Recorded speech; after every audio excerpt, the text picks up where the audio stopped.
Hello, and welcome to a TNT RUN video. Today we're going to talk about the European Union and how it's falling apart, and how the right is starting to win politically. Now, I have done many other political videos, and I originally just decided to, just wanted to talk about it a couple times, and then I'll just let it go. But it turns out that I'm meeting a few new people that like this sort of stuff from watching these, and obviously they think I know what I'm talking about. And I think I do enough. Just cause, I don't know. I think I am, that's what I'm saying. Most things I do understand, like terminology-wise, like the alt-right, the right, the left. Those kind of things. Communism, nationalism, patriotism, monarchism, colonialism. Those kind of things. Oops. And, you know, there's just a lot happening in the European Union recently that's starting to make me laugh. And it's how much they're tightening the news. They're just trying so hard to keep control that they're failing. And Angela Merkel's now resigning, leader of Germany, and they're worried about it. They're worried that they won't be able to fill her position. Because, well, actually, she's a chancellor of Germany. I need to make sure I get that clear.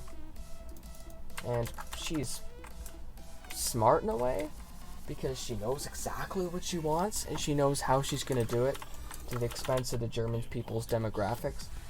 There was a demographic study recently done in Germany, and, well, 42% of the next generation of children under 6, are migrant descendants. And Germany has no identity right now. And the migrants aren't even told to integrate. How is that good at all? It's not good. Because that means German culture is just going to fade into oblivion as this goes on, right? I don't know what to say, and I really hope it starts to turn around for Germany specifically, because, well, I think they will, because her party's at an all-time low, the nationalism party is at an all-time high, and Germans are starting to leave the countries at a ridiculous rate since she opened the borders to the illegal migrants in 2015. And quite frankly, like, I don't know, it's just, I don't know why I just said quite frankly, but there's just a lot of problems in Europe right now, and they're from the migrant crisis.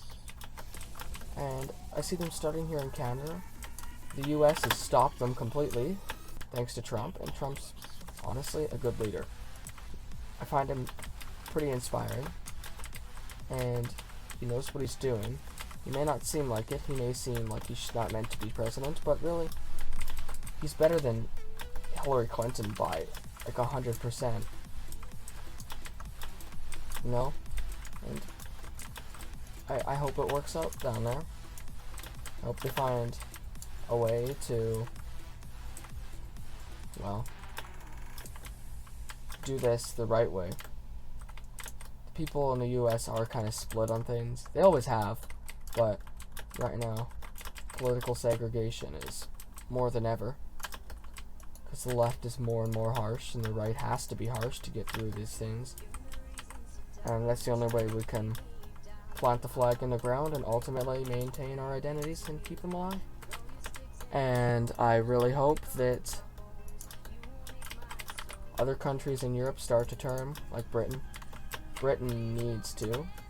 There's a town that was 100% demographically changed to Islamic in Britain, and that is just, ouch, right?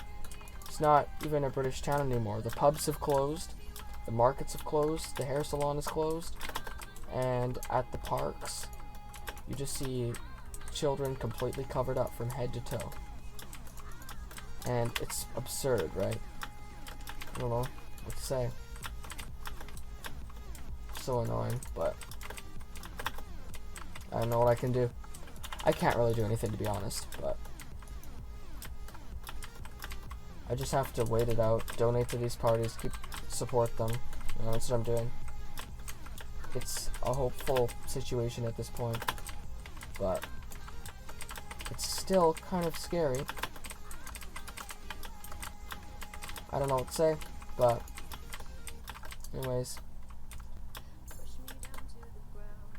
I hope you guys understand, because 3 countries so far have turned in Europe, 4 if you count the US, but it's not European. I'm talking about Europe here mostly, because Europe is, I think, where the culture is the strongest at. Canada and the US definitely do, and we need to protect that, but I just like Europe, okay? It's just a very diverse, rich place. I'm using diverse the right way. I'm not using diverse with Middle Eastern people like the liberal media likes to do. But yeah.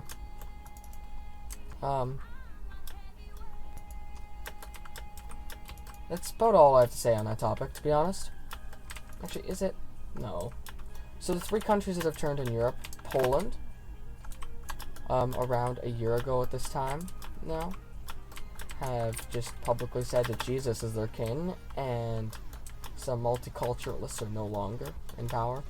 And now they're doing things to start to raise their birth rate, so the native Polish people will be able to keep their society going, at least equal to what it is now, and maybe even eventually start growing it.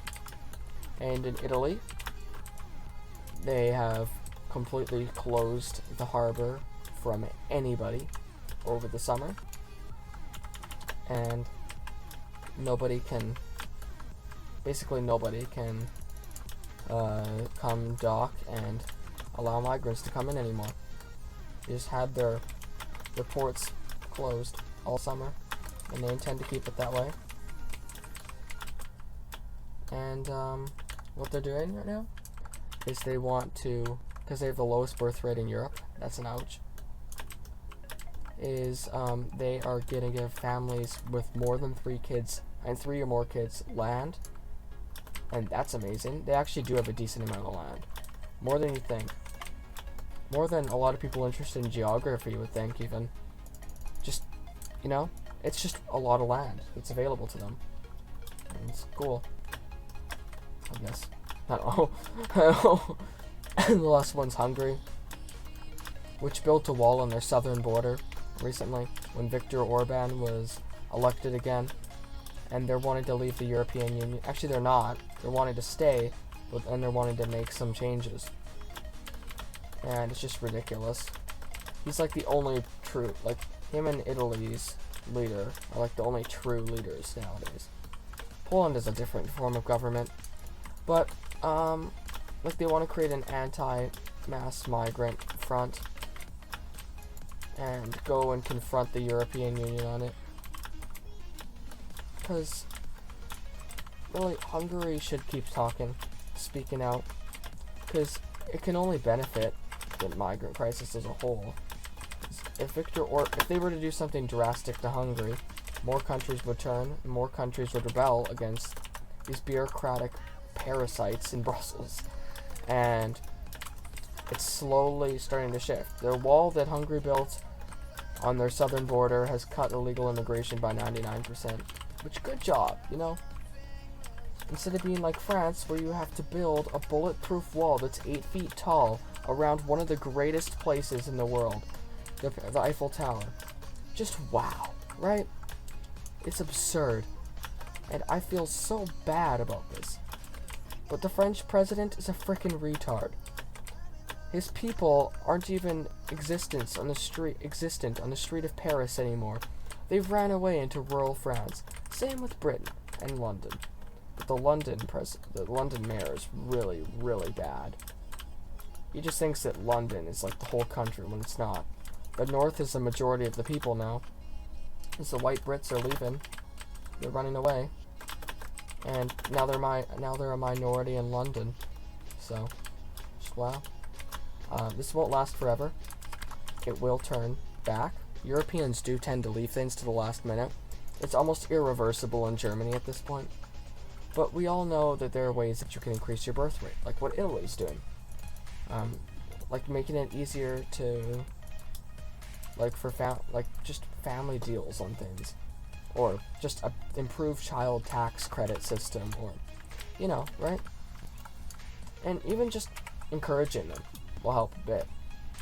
In the grand scheme, it might lift the birth rate by 0.1, but that still helps. It's still a significant amount in the grand scheme. It's not in like 2 families, but, you know, it's definitely helping, right?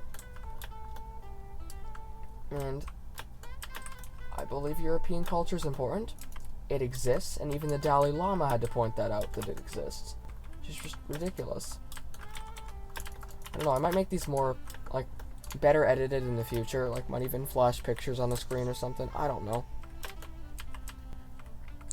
I'd like to get into photo editing first, which I'm in photo in school. Photography is a class. It's a really nice class, actually. It's not hard. It's not anything like that, like even for anybody. But okay, anyways, I might go into learning editing a bit more. I'd like to, but yeah, don't really have a lot to say here. But thanks for listening. You know, the European Union is doing some very extreme things right now, trying to keep everyone in check, and quite frankly, you don't have possession of your governments when you're in the European Union. You just don't. You don't have control of your own nation because they're trying to force policies on you, and they're succeeding. Do you have to implement them? No, but it's in the agreement that you have to. I guess what are they going to do, invade you? No, they're not. They don't have an army. They do want an army, but the EU is not about peace. And it's been said that they're about peace, but are they? No, they want an army. They want to go help in the wars in the Middle East. That's not our war. We aren't supposed to go help. There are Christians in the war. European Christians. But that doesn't mean we should send our men and women, our men into battle to die for a war that's mostly not even ours. I'm not saying there aren't British Christians. That's the majority, actually. The majority of people in Europe are Christian. And the majority of people in the world, or in the Western world, are Christian. And in this case, I do include Australia and New Zealand as the West. So, you know, this is ridiculous. I hope it resolves soon. If it doesn't, you know, what can I do? Keep speaking out in these videos. It will. It will resolve. It'll turn around. That's just how politics works. It goes both ways. It turns to the left, it turns to the right, it goes back and forth. And society will be set back, as progressivists would think. But really, it's still making progress, but in the right direction in this way. Encouraging LGBT is not a good thing to do, because, really, quite frankly, they become the majority. Our culture that we have is ruined. They are not to be encouraged, and we are not supposed to identify people that are bisexual as LGBT. That's not something you should be doing. I don't think you should be identifying anybody for that matter. It's just, their community is just gonna continue to grow. Could say they existed before, but did they? No, a lot of them joined in. I'm not saying I hate them by any means, but no, it's just interesting culture. Hope you enjoyed, and let's save Europe in the name of God.